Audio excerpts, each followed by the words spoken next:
All right, welcome back. Today we're talking about a fun art form anyone can do. It's minimalist line art. It's low pressure and you can't do it wrong. Good news for me. Amy Latta is back with us this morning and she's helping us to get crafty. First, tell us what exactly this is, Amy. Sure. So Yeah. line art is a way that you can draw basically just using straight and curved lines to suggest the outline of something. So today we're going to be focusing on animals and pets and things, but you could also do this with flowers, landscapes, people, anything that you want. But the idea is that it's very minimalist, and so we're just trying to capture the essence of whatever it is. It's a dog, it's a cat. It doesn't look exactly like my cat Flynn. It's, you know, not all those details. Here. Exactly. Yeah. Okay. Because I have a lot of artistic skills, but creating realistic portraits is not one of them. Yeah. So this is a way that anyone can draw their pets, and we can have a lot of fun without having to worry about all those extra details. It makes sense. Now we don't need we don't need to do too much here. So what do we need in order to do it well, though? So all you're going to need, first of all, when you're practicing, you're going to want a sketchbook like the one that I have over here with some medium weight sketch paper, and you're going to want a monoline drawing pen. So I have these Tombow mono drawing pens that come in different widths.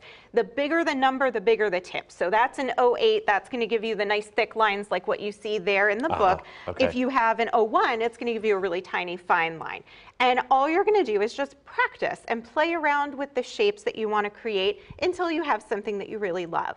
Then if you want to create a project like what we're going to do today, you're going to need a blank canvas and a permanent marker. So I just have a Tombow Mono Twin marker here because that's going to stay on my canvas. Okay, and these we can get at like craft stores, right? Absolutely, even Walmart, Target, everybody's got blank canvases. And you've sketched out an outline, and then what you want to do next, I'm assuming, is take that marker and start to follow it, right? Exactly. So today I wanted to demonstrate for you how to do a minimalist art dog. Okay. And when I'm doing this, I'm going to be doing one with bigger ears, like my dog Pumpkin, but you could obviously change things to represent your animal. So the first line that we're going to make is going to be the dog's head looking back over its shoulder, the dog's back, and of course that happy waggy tail. Then we're going to come over and I'm going to create the line for the ear, but if your dog has pointed ears, you can easily switch that out like you see the examples in my sketchbook. Right, right. Then we're going to do the dog's belly and front paw. We're going to do another front paw.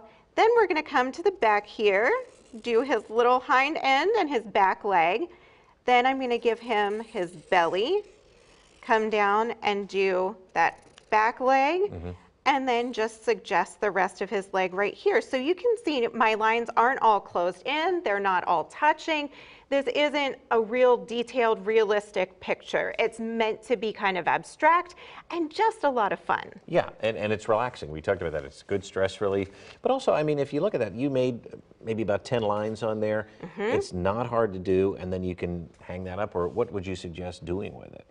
Oh, maybe absolutely. a gift? You can gift it to somebody who just got a pet or someone who just lost a pet, of course. Yeah. And you can hang these, you display them. I actually sit them as like bookends for some of my books, these little canvases. It looks really cute.